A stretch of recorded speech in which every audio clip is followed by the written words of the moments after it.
할렐루야. 오늘도 수요 저녁 예배에 함께 하신 성도님들에게 하나님의 은혜와 평강이 충만하시기를 주님의 이름으로 축원합니다. 지난주 수요일부터 사도행전 강해가 시작되었습니다. 오늘은 사도행전 2장 초대교회에 벌어진 일에 관하여 그 말씀을 나누고 살펴보려고 합니다. 사도행전 2장은 오순절에 임한 성령 강림의 역사적 사건을 우리에게 보여주는 것으로 시작합니다.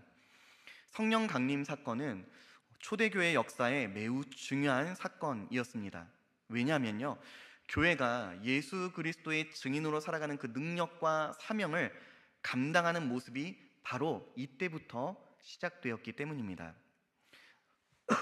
여러분, 오순절은 이스라엘에게 있어서 큰 절기 중에 하나입니다.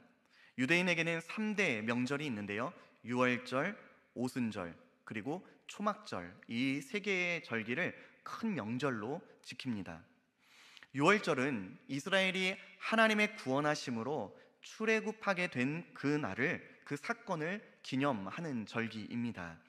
하나님께서 애굽의 종되었던 이스라엘을 구원해 내실 때 10가지의 재앙을 애굽에 내리셨죠.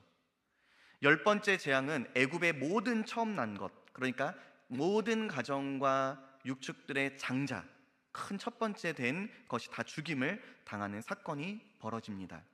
여기서 처음 난 것, 장자란 전체를 대표하는 그 대표성을 띱니다. 그러니까 애굽에 처음 난 것을 치신 이 10번째 재앙은 하나님께서 애굽 전체를 다 치시는 상징적인 사건이었습니다. 하지만 문설주의 어린 양을 잡아 그 피를 바른 이스라엘의 가정들은 이 장자의 죽음을 피할 수가 있었죠. 어린 양이 생명의 피를 대신 흘림으로써 그 죽음이 가정들의 문턱을 넘어갑니다. 바로 이것을 기념하는 절기, 넘어가다라는 뜻이 있는 절기가 바로 유월절입니다. 유월절은 궁극적으로는 신약에 오시는 그 예수님의 십자가의 순환, 그분의 고난당하심, 그분의 죽으심을 그림자적으로 나타내는 절기였습니다. 유월절 어린 양이신 예수님이 우리 대신 십자가에서 물과 피를 다 쏟으셨죠. 그렇게 산 제물이 되셔서 하나님의 공의로운 진노를 영단번에 자신을 친히 제사 제물로 바치셨습니다. 사도 바울은 고린도전서 5장 7절로 예수 그리스도께서 유월절 어린 양으로서 희생되셨다라고 교회에 선언하기도 합니다. 이 유월절이 시작되는 날로부터 50일이 지날 때 지키는 절기가 바로 오순절입니다. 그래서 오순절은요, 77절 또는 맥추절이라고도 불리웁니다. 그러니까 77에 49일이 지난 하루 뒤 50일째 되는 날에 지키는 절기였기에 오순절, 그리고 77절이라고도 부릅니다.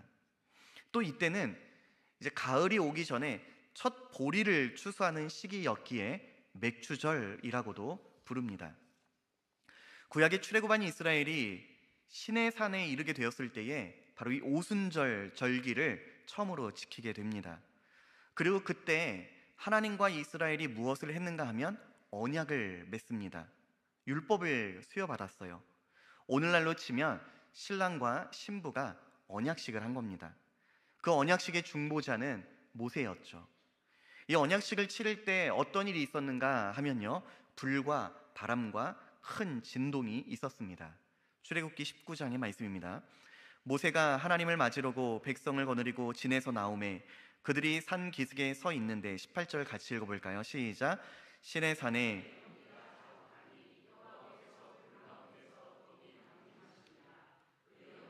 온기 가마 연기같이 떠오르고 온 산이 크게 진동하며, 이와 같은 일이 오순절날을 처음 지킬 때 구약의 백성들이 경험했던 사건입니다.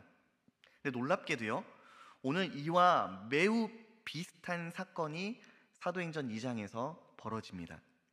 마치 오래전에 있었던 어떤 특별한 사건이 다시 재현돼서 보여주는 그런 일이 오늘 벌어지고 있습니다. 그리고 놀랍게도 이 일은 마태복음 3장에서 이미 세례 요한이 예언한 것이었습니다. 마태복음 3장 11절입니다. 나는 너희로 회개하게 하기 위하여 물로 세례를 베풀거니와 내 뒤에 오시는 이는 나보다 능력이 많으시니 나는 그의 신을 들기도 감당하지 못하겠노라. 그는 성령과 불로 너희에게 세례를 베푸실 것이요. 이렇게 예언합니다. 세례 요한은 성령이 불처럼 임한다고 이미 예언하였습니다. 오순절 성령 강림의 사건은 바로 이 예언이 성취되는 사건이었습니다. 그래서 매튜 헨리는 이에 대해서 다음과 같이 설명합니다. 과거 시내산에서 이스라엘에게 율법이 불 가운데에 주어졌다면 이제 초대교회에 성령이 불같이 임하여 그들에게 복음이 주어졌다. 구약의 시내산 언약의 중보자는 모세였다고 말씀을 드렸죠. 오순절 성령 강림 역사의 중보자는 예수 그리스도십니다. 예수 그리스도께서 보내신 성령의 역사로 교회가 복음의 충만함을 입게 되었습니다. 구약에는 보통 불, 지진, 진노 이런 표현들이 하나님의 심판, 그러니까 두려움을 일으킬 때 보통 사용되고는 하거든요. 그런데 초대교회에 임한 불은 조금 다릅니다. 오히려 죄인을 정화시키는 불로서 역사합니다. 거룩한 열망을 일으키는 불로서 임합니다. 또한 바람은요, 여러분, 우리 손에 잡히지 않죠. 그러나 바람이 일면, 바람이 우리 가운데 지나가면 반드시 알게 됩니다. 지금 바람이 불고 있다는 사실을요. 그런 것처럼 성령이 바람과 같이 임하였습니다. 다시 말해 초대교회 성도들은 하나님의 임재하심을, 그렇게 성령의 임재를 충만하게 경험하고 있는 겁니다. 오순절은 또한 이 이스라엘에게 있어서 하나님의 약속의 그 성취를 경험하는 절기이기도 합니다. 이스라엘이 출애굽을 한 것이 여러분 구원의 끝이 아니었죠. 하나님은 단순히 이스라엘을 노예의 신분에서 벗어나게 하는 것에 그 목적을 두지 않으셨습니다. 아브라함 때부터 아주 오래전부터 맺으신 언약, 적과 꿀이 흐르는 가나안 땅에 들어가는 것, 거기에 당신의 백성들의 목적을 두셨죠. 이스라엘의 구원은 출애굽으로 그래서 어떻게 보면 시작되었고 가나안 땅에 들어가는 것으로 완성됩니다. 그러한 점에서 오순절은 이스라엘이 가나안에 들어가게 된 것을 기념하는 절기이기도 합니다. 왜냐하면 이전까지 이스라엘은 광야 여정 40년간 만나와 메추라기를 먹으면서 지냈잖아요. 그러다가 가나안 땅에 딱 들어오면서 처음으로 이제 땅에서 나는 소산, 추수한 곡식을 먹게 된 겁니다. 가나안 땅의 보리를 추수하고 그 열매를 거두어 먹게 됨으로써 그들은 하나님의 약속이 성취되었다는 것을 경험합니다. 그럼 오늘 이 오순절 절기에 대한 개념을 우리가 들었는데 성령 강림의 사건이 어떻게 연관되어 있는 것일까? 우리는 좀 고민해 볼 필요가 있습니다. 예수님은 유월절에 십자가에 달려 돌아가셨습니다. 3일째 되는 날 부활하셨죠. 이후 제자들과 40일을 함께한 후에 하늘 보좌 우편으로 승천하셨습니다. 예수님이 죽으시고 부활하사 승천하신 것으로 구원이 완성된 것이 아닙니다. 예수님이 십자가에서 이루신 그 구원이 우리의 것으로 임할 때 그 구원이 완성됩니다. 구약에서 이스라엘의 구원의 완성을 상징하는 그 절기가 오순절 성령 강림으로 어떻게 연결되는가? 바로 그날에 예수 그리스도의 이름으로 모인 모든 무리에게 구원의 완성을 상징하는 성령께서 강림하십니다. 여러분, 그래서 오늘 본문 1절을 보면 오순절 날이 이미 이르매 라고 시작하는 것을 보실 수 있을 겁니다. 원문을 조금 더 직역해 보면 다음과 같이 좀 더 자연스럽게 번역할 수 있겠더라고요. 50일째 되는 그 날이 채워졌을 바로 그때에, 그러니까 예수님을 따르던 무리들은요, 이 날에 오늘 어떤 특별한 일이 벌어질 것을 알고 기다리고 있던 게 아닙니다. 성령을 주시기 위해 하나님께서 오히려 이 50일이라는 시간을 먼저 기다리셨다는 거예요. 그래서 2절에 보면요, 호련히라는 표현이 나오죠. 호련히라는 건 뭐냐면 예상하지 못한 날, 어느 날 갑자기라는 거예요. 어느 날 갑자기 성령이 그들에게 임한 겁니다. 그러니까 성령을 기다리며 기도하고 있던 성도들의 입장에서 전혀 예상하지 못하던 그날에 이 일이 지금 벌어지고 있다는 거죠. 아무도 그날 그 시간에 성령이 임할 것이라고 예기치 못한 그때에 이 일을 경험합니다. 그러니까 사람으로서는 갑작스러운 날과 시간입니다.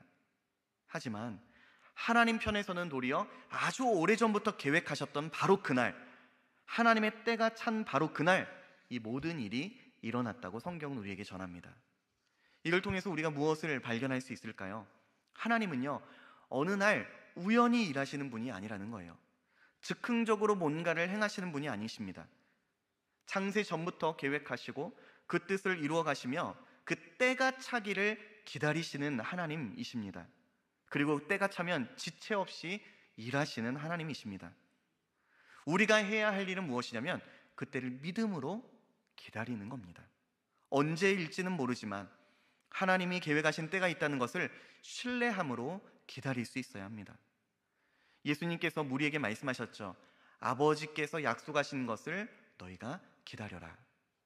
무리들은 예수님의 이 명령을 쫓아서 기도하며 기다렸습니다. 언제 그 일이 일어날지는 모르지만 하나님이 정하신 때와 시기가 있다는 것을 믿음으로 기다렸습니다. 그들이 그 믿음으로 기다렸다는 것이 무엇으로 나타났냐면 바로 기도로 나타납니다. 하나님께서 언제 우리 삶 가운데 어떻게 역사하실지 우리는 모르죠. 그러나 하나님이 정하신 때가 있습니다. 그것을 신뢰하며 믿음으로 사는 자에게는 오늘도 기도합니다. 하나님을 믿고 의지함으로 날마다 기도의 자리를 세워갈 수 있는 저와 성도님들이 다 되시기를 주님의 이름으로 축복합니다. 오순절 성령 강림의 사건이 벌어지자 어떤 일이 벌어졌죠? 4절과 같은 일이 나타나기 시작합니다. 4절 말씀입니다. 함께 읽겠습니다. 그들이 다 성령의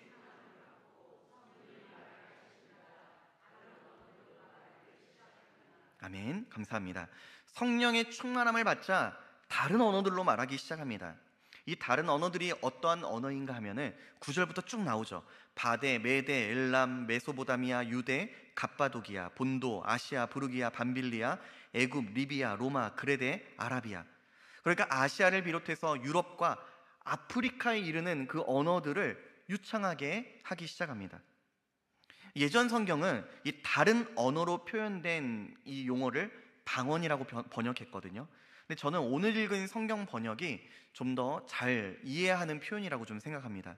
왜냐하면 보통 사람들은, 성도님들은 방언하면 어떤 다른 사람들은 알아들을 수 없는 어떤 특별한 은사 이렇게 이해하곤 하잖아요. 오늘 120명의 증인들이 하는 말은 다른 사람들이 전혀 알아듣지 못하는 방언이 아닙니다. 도리어 여러 각 나라와 지방에서 이 절기를 지키기 위해 모인 이들이 다 자신들의 언어로 지금 120명의 증인들이 하는 말을 모두가 다 알아듣고 있습니다. 성령의 충만함으로 초대교회에 이와 같은 일이 벌어졌다는 거예요. 모두가 서로 각기 다른 지방, 다른 언어로 말합니다. 이 놀라운 일이 벌어진 것은 여러분 그저 하나의 사건이 아닙니다. 신기한 에피소드로 본문에 기록된 것도 아닙니다. 초대교회에 벌어진 이 일은요, 구약 창세기 11장의 사건이 회복되는 일이었습니다. 그러면 창세기 11장에 어떤 일이 있었을까요? 바벨탑 사건이죠. 바벨탑 사건의 핵심은 사람들이 하나님과 같이 높아지고자 하는 그런 일들이 있었습니다. 인간은 홍수 사건 이후에 흩어짐을 면하고자 탑을 쌓기 시작하죠. 그러니까 어떤 면에서 탑을 쌓는 그 기술 자체가 잘못된 건 아닙니다.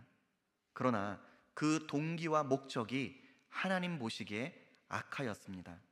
하나님에 대한 불신앙과 교만으로 쌓은 탑이었습니다. 그러니까 모든 인류가 한 마음이 되어서 하나님을 정면으로 도전한 사건, 바로 그것이 바벨탑입니다. 인간이 지닌 죄성의 결정체가 바벨탑 사건으로 고발되고 있었던 거죠. 그리고 여러분 그 결과가 무엇이었을까요? 흩어짐입니다. 인류는 흩어짐을 면하고자 탑을 높이 쌓아 올렸습니다. 하지만 그로 인해 언어가 나뉘었습니다. 사람들은 도리어 뿔뿔이 흩어집니다. 하나님과의 관계가 깨어져 버린 대표적인 사건이 바로 이 바벨탑 사건입니다. 그런데 오늘 어떤 일이 벌어지고 있나요? 성령 강림으로 인한 사건은 바벨탑 사건과 대조를 이룹니다. 바벨탑의 저주가 예수 그리스도의 복음으로 회복되는 그 사건이 오늘 벌어지고 있습니다. 언어가 다른 이들이 한 곳 예루살렘에 모입니다. 그런데 그들 모두가 동일한 하나의 이야기를 듣기 시작합니다. 그것은 바로 하나님의 큰 일이었습니다. 사람의 이야기가 아니라 하나님께서 행하신 큰 일을 모두가 다 듣기 시작합니다. 바벨탑을 높이 짓던 자들은 자신들이 한 일을, 자신들이 하는 큰 일을 세상에 나타내고자 하였습니다. 그러나 교회는 하나님이 행하신 큰 일을 세상에 선포합니다. 우리는 초대교회에 벌어지고 있는 이 일을 보면서 교회란 무엇인가를 다시금 고민하게 됩니다. 여러분, 교회는요, 하나님의 큰 일을 전하는 공동체입니다. 이것이 성령께서 교회를 통해 역사하는 능력입니다. 하나님의 큰 일을 세상에 전하게 하십니다. 바라고 소원하기는 우리 화성교회가 하나님의 나라와 예수 그리스도의 복음만을 힘있게 증거하는 교회 되기를 간절히 소망합니다. 이를 위해서 우리 교회를 사랑하는 마음으로 힘써 기도하는 저와 성도님들이 다 되시기를 주님의 이름으로 축원합니다. 계속해서 말씀을 조금만 더 살펴보기를 원하는데요, 사도 베드로가 모인 무리들에게 전한 하나님의 큰일이 어떠한 것인가를 조금만 더 살펴보겠습니다. 14절을 보면 베드로가 11사도와 함께 서서 소리 높여 말합니다. 베드로가 11사도와 함께 서서 소리를 높였다는 이 표현은요, 베드로 한 개인의 말이 아니라 사도 모두를 대변하는 공식적인 설교를 그가 하였다는 것을 의미합니다. 그러니까 어떤 개인의 사적인 의견이 아니라 교회의 공동체적인 신앙 고백, 선언을 베드로가 지금 대표로 하고 있는 거예요. 자, 그럼 그 자리에서 베드로가 무엇을 전하는가 하면요, 오순절 성령 강림의 오늘 이 사건이 우연히 벌어진 일이 아니라고 먼저 이야기를 합니다. 그러면서 그 증거로 구약의 말씀을 인용해요. 베드로는 먼저 요엘서 2장에 기록된 그 예언의 말씀을 전합니다. 오늘 본문에서는 16절부터 21절까지의 내용인데요, 이 본문이 요엘서 2장 28절에서 32절의 말씀을 그대로 가져온 겁니다. 그런데 조금 다른 표현이 하나 있어요. 요엘서에는 베드로가 이 인용구에서 전하는 말씀에 있어서 말세라고 하는 표현은 없습니다. 그 후에 이렇게 되어 있거든요. 근데 베드로는 요엘서의 그날을 빼버리고 말세에라고 이야기를 시작합니다. 그러니까 바로 요엘서가 예언했던 그 말씀이 말세에 바로 지금 오늘 일어나고 있다라고 말하고 있는 거예요. 자, 그러면 그날에 어떤 일이 일어날 것이 예언되었는가? 자녀들이 예언하고 젊은이가 환상을 보며 늙은이가 꿈을 꿀 것을 예언합니다. 그러니까 이 예언은 한마디로 모든 세대가 하나님의 일에 동참하게 된다는 것을 의미합니다. 나이의 연소함이나 연로함을 떠나서 모든 세대가 성령의 역사로 하나님의 큰일, 예수 그리스도의 복음을 전하는 증인으로 살게 된다는 거예요. 구약에서 하나님의 큰일을 전하는 것은요, 여러분, 선지자만이 하고 있었던 어떤 특별한 사명이었죠. 그런데 신약교회에 와서는 모든 이들이 다 하나님의 진리의 말씀을 듣게 되었고 이해할 수 있었으며 또한 나눌 수 있게 되었다는 겁니다. 18절에도 보면 내 영을 남종, 여종에게 부어준다고 되어 있죠. 지위, 고하를 막론하고 교회의 구성원이 되게 하신다는 거예요. 하나님의 나라와 교회를 섬기는 일에 있어서 누구든지 이 영광스러운 일에 참여하는 자들이 되었다라고 합니다. 이 일이 성취되기 전에 20절과 같은 일이 있을 것을 구약 요엘서가 예언합니다. 주의 크고 영화로운 날이 이르기 전에 해가 변하여 어두워지고 달이 변하여 피가 되리라. 그리고 이 예언은 이미 예수님의 십자가 사건에서 성취된 예언이었습니다. 누가복음 23장의 말씀입니다. 때가 제60쯤 되어 해가 빛을 잃고 온 땅에 어둠이 임하여 제90까지 계속하며 성소의 휘장이 한가운데가 찢어지더라. 우리가 받아야 할 하나님의 크고 두려운 진노와 심판을 예수님이 십자가에서 다 치르십니다. 베드로는 이것을 전하며 21절을 선언합니다. 같이 한번 읽어볼까요? 시작. 누구든지 주의 이름을 아멘. 여러분, 베드로의 지금 이 설교를 듣는 이들은요, 나사렛 예수, 십자가에 달려 비참하게 죽임당한 예수가 어떤 능력과 기사와 표적을 행하였는지 그들은 듣기도 하였고 또 직접 보았던 시대의 사람들입니다. 예수님은 하나님께서 보내신 구약에 약속된 메시아였습니다.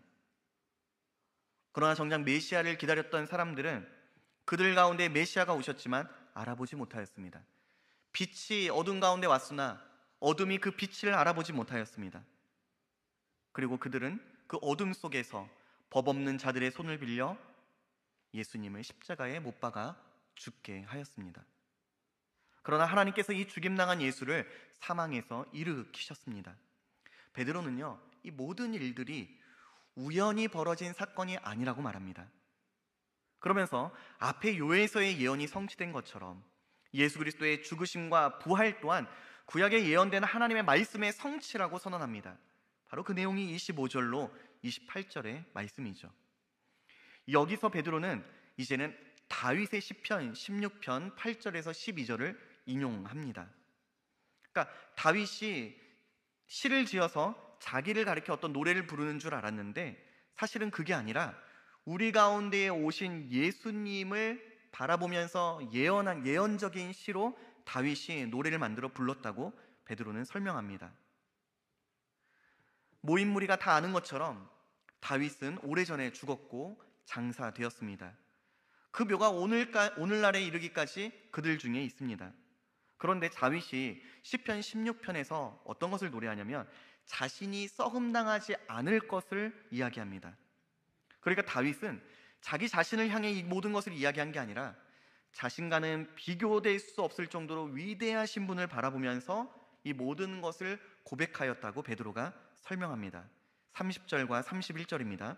그는 선지자라 하나님이 맹세하사 그 자손 중에서 한 사람을 그 위에 앉게 하리라 하심을 알고 미리 본고로 그리스도의 부활을 말하되 그가 음부에 버림이 되지 않고 그의 육신이 썩음을 당하지 아니하시리라. 다윗은 선지자로서 자신의 뒤에 오실 그리스도의 부활을 이야기하였다는 거예요.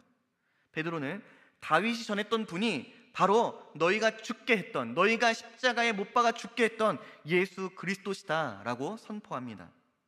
하나님이 다윗에게 주신 예언이 성취되었고 우리가 이 일의 증인이라고 말합니다. 예수님이 약속하신 성령이 오셔서 이 모든 것을 너희가 보고 듣게 되었노라고 전합니다. 33절도 보시기 바랍니다. 하나님이 오른손으로 예수를 높이심에 그가 약속하신 성령을 아버지께 받아서 너희가 보고 듣는 이것을 부어주셨느니라. 우리가 술에 취했다고요? 아닙니다. 하나님이 예수님을 오른손으로 높이셨고 예수님이 약속하신 성령이 오늘 우리 가운데 임하셔서 우리가 이 모든 것을 오늘 증언하게 되었다는 거예요. 다윗이 예언한 예수 그리스도께서 부활 승천하사 우편에 앉아 계신다고 말합니다. 36절 그런즉 이스라엘 온 집은 확실히 알지니 너희가 십자가에 못 박은 이 예수를 하나님이 주와 그리스도가 되게 하셨느니라 하니라. 무서운 얘기를 하는 거죠.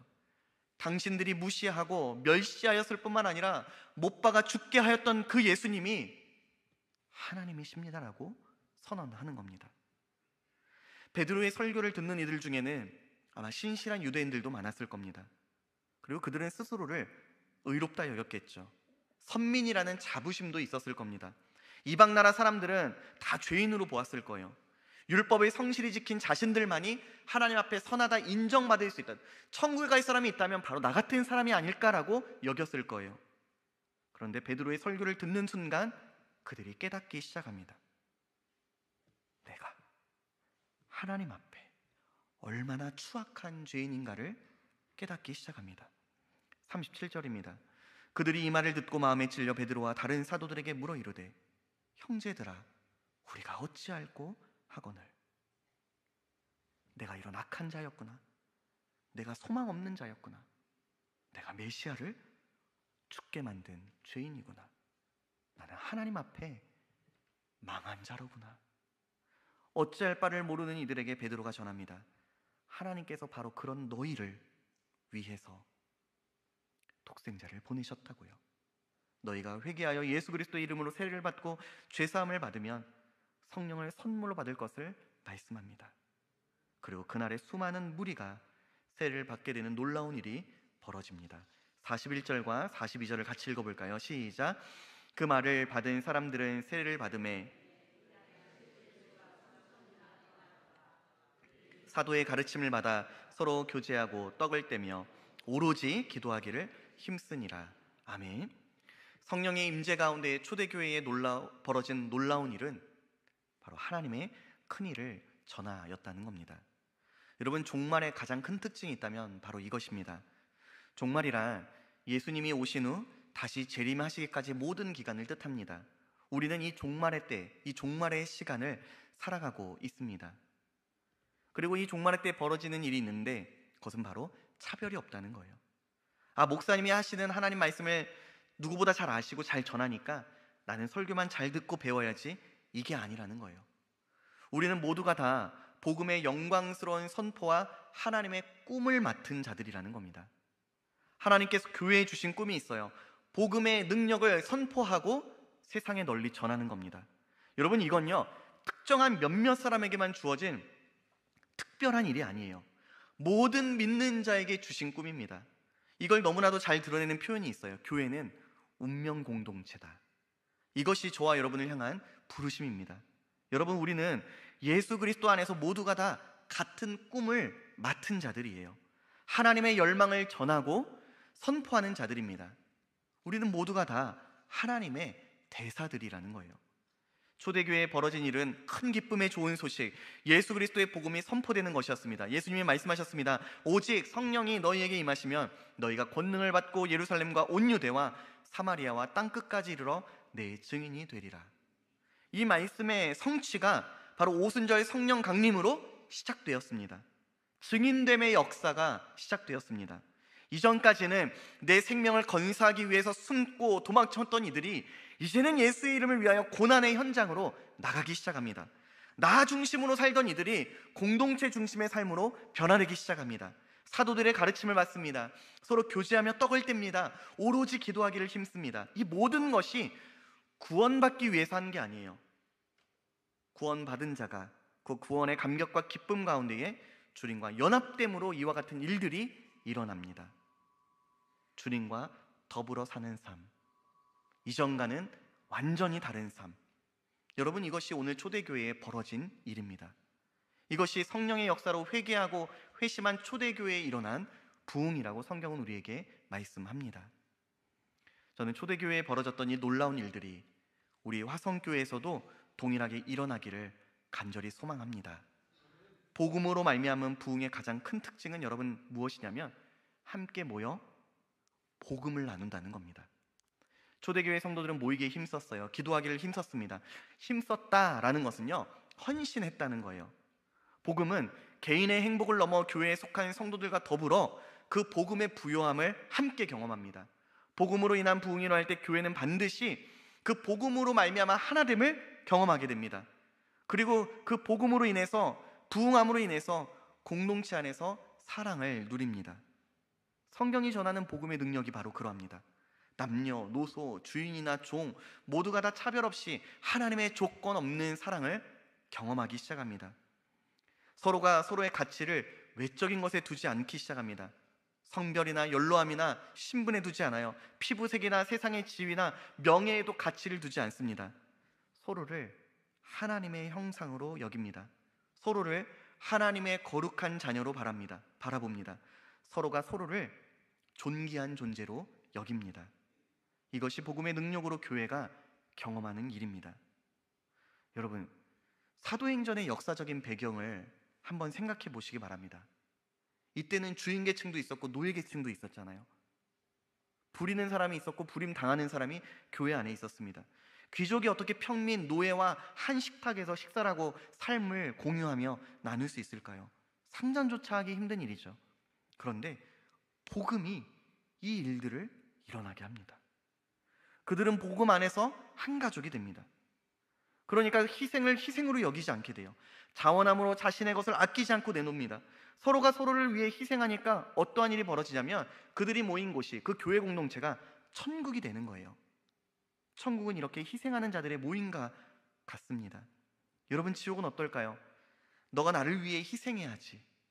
나는 아무것도 빼앗기거나 잃고 싶지가 않아요. 나는 손해보기를 싫어합니다. 내 것이라 여기는 것을 왜 남에게 주어야 되냐고 말합니다. 천국에 속한 사람은요, 전혀 다른 삶을 추구하게 됩니다. 기꺼이 서로를 위해 자기 자신을 내어주는데 아까워하지를 않습니다. 자기 자신만을 위해서 살지를 않아요. 이게 바로 초대교회 때 일어난 일이죠. 그리고 이것이 우리가 장차 누릴 천국에서의 기쁨입니다. 사도 바울은 사도행전 20장 35절에서 이렇게 전합니다. 같이 한번 읽어볼까요? 시작. 범사에 여러분에게 모본을 보여준 바와 같이 수고하여 약한 사람들을 돕고 또 주 예수께서 친히 말씀하신 바 주는 것이 받는 것보다 복이 있다 하심을 기억하여야 할지니라. 아멘. 모범을 보이고 수고하여 약한 사람을 돕는 것이 받는 것보다 복이 있습니다. 우리 주님도 그것을 말씀하셨죠. 여기서 복이 있다는 말은요, 여러분, 행복하다는 거예요. 행복하다는 거. 저는 우리의 삶이, 우리 화성교회가 이런 행복함이 있는 교회가 될 수 있기를 간절히 소망합니다. 마지막으로 생각해 볼 것은요, 여러분, 천국을 두고 오신 우리 주님의 마음입니다. 여러분, 삼위 하나님은요, 부족함이 없으신 분이었어요. 서로가 서로를 완전히 충족하고 사랑하며 완전한 존재이십니다. 그런데 예수님이, 하나님이신 예수님이 그 천국과 완전함을 내어두고 성육신 하셨어요. 우리에게는 크리스마스가 너무나 좋은 날이죠. 하지만 예수님의 입장에서는 엄청난 고통의 날입니다. 여러분 한번 상상해 보세요. 부족함이 없는 삶이었어요. 너무나 부유하고 풍성합니다. 사랑하는 부모와 자녀가 있고요, 좋은 친구들이 있고요, 누릴 수 있는 집과 모든 명예가 다 있습니다. 근데 어느 날 갑자기 이 모든 걸 다 버리고 떠납니다. 그리고 어디로 가냐면 서로 지기하고 질투하며 미워함으로 고통스럽게 만드는 그 무리 속에 들어가서 그들과 함께 합니다. 그들을 위해 도리어 자신의 생명을 내어줍니다. 여러분, 이게 예수님이 우리를 위해 하신 희생이고 헌신입니다. 그로 인해 서로를 위해 희생하고 헌신하는 교회 공동체가 탄생합니다. 여러분, 교회는요, 그냥 어느 날 뚝딱 하고 세워진 게 아닙니다. 그리스도의 죽으심이 거름이 되어서 교회라는 싹이 나온 거예요. 우리 주님이 교회를 그렇게 사랑하신 것 같이 우리도 우리가 속한 교회를 그렇게 사랑할 수 있기를 바랍니다. 주님이 자신을 내어주시기까지 교회를 사랑하셨다는 것을 기억하시면서 우리가 속한 가정과 교회를 사랑하며 살기로 그 은혜 주시기를 사모하는 이 밤, 저와 성도님들이 다 되시기를 주님의 이름으로 축원합니다. 이 시간 우리 잠시 말씀을 생각하시면서 기도하기를 원합니다.